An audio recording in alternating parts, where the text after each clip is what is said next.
तो कैसे हैं आप लोग। आज जो कहानी मैं आपको सुनाने वाला हूँ, इस कहानी का नाम है राख की रस्सी। यह कहानी तिब्बत के एक मंत्री की कहानी है जो अपने बेटे के भोलेपन से बहुत परेशान रहते थे। तो कैसे उन्होंने इस समस्या का समाधान किया, इस कहानी में हम जानेंगे। तो चलिए कहानी शुरू करते हैं। इस कहानी का नाम है राख की रस्सी। लोनपोगार तिब्बत के 32वें राजा सौनक वसेन गाम्पो के मंत्री थे। वे अपनी चालाकी और हाजिर जवाबी के लिए दूर दूर तक मशहूर थे। कोई उनके सामने टिकता न था। चैन से जिंदगी चल रही थी। मगर जब से उनका बेटा बड़ा हुआ था, उनके लिए चिंता का विषय बना हुआ था। कारण यह था कि वह बहुत भोला था। होशियारी उसे छूकर भी नहीं गई थी। लोनपोगार ने सोचा, मेरा बेटा बहुत सीधा साधा है, मेरे बाद इसका काम कैसे चलेगा। एक दिन लोनपोगार ने अपने बेटे को 100 भेड़ें देते हुए कहा, तुम इन्हें लेकर शहर जाओ, मगर इन्हें मारना या बेचना नहीं। इन्हें वापस लाना 100 जौ के बोरों के साथ, वरना मैं तुम्हें घर में नहीं घुसने दूंगा। इसके बाद उन्होंने बेटे को शहर की तरफ रवाना किया। लोनपोगार का बेटा शहर पहुंच गया, मगर इतने बोरे जौ खरीदने के लिए उसके पास रुपये ही कहाँ थे। वह इस समस्या पर सोचने विचारने के लिए सड़क किनारे बैठ गया, मगर कोई हल उसकी समझ में ही नहीं आ रहा था। वह बहुत दुखी था। तभी एक लड़की उसके सामने आ खड़ी हुई।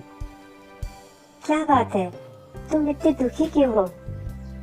लोनपोगार के बेटे ने अपना हाल कह सुनाया। इसमें इतना दुखी होने की कोई बात नहीं, मैं इसका हल निकाल देती हूँ। इतना कहकर लड़की ने भेड़ों के बाल उतारे और उन्हें बाजार में बेच दिया। जो रुपए मिले उनसे जौ के 100 बोरे खरीदकर उसे घर वापस भेज दिया। लोनपोगार के बेटे को लगा कि उसके पिता बहुत खुश होंगे, मगर उसकी आप बीती पर उन्होंने ध्यान नहीं दिया। वे उठकर कमरे से बाहर चले गए। दूसरे दिन उन्होंने अपने बेटे को बुलाकर कहा, पिछली बार भेड़ों के बाल उतार कर बेचना मुझे जरा भी पसंद नहीं आया। अब तुम दोबारा उन्हीं भेड़ों को लेकर जाओ, उनके साथ जौ के 100 बोरे लेकर ही लौटना।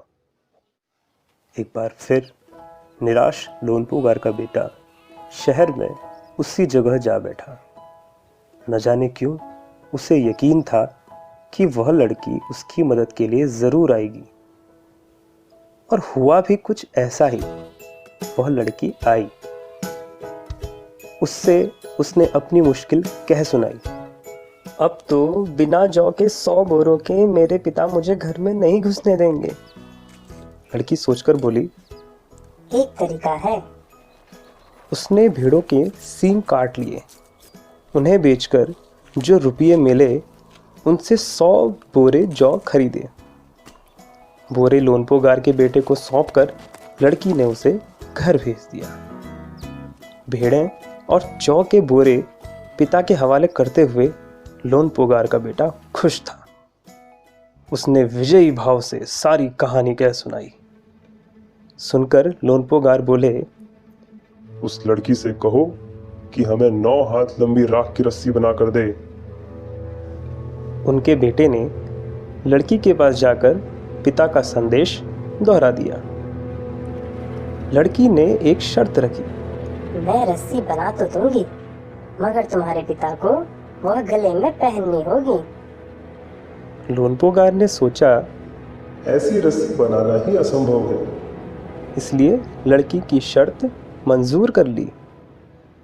अगले दिन लड़की ने 9 हाथ लंबी रस्सी ली, उसे पत्थर के सिल पर रखा और जला दिया। रस्सी जल गई, मगर रस्सी के आकार की राख बच गई। इसे वह सिल समेत लोनपो गार के पास ले गई और उसे पहनने के लिए कहा। लोनपो गार रस्सी देखकर चकित रह गए। वे जानते थे कि राख की रस्सी को गले में पहनना तो दूर, उठाना भी मुश्किल है। हाथ लगाते ही वह टूट जाएगी।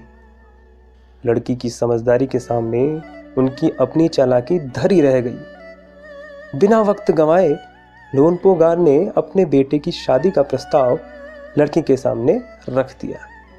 धूमधाम से उन दोनों की शादी हो गई और इस प्रकार से लोनपो गार की समस्या का समाधान हो गया।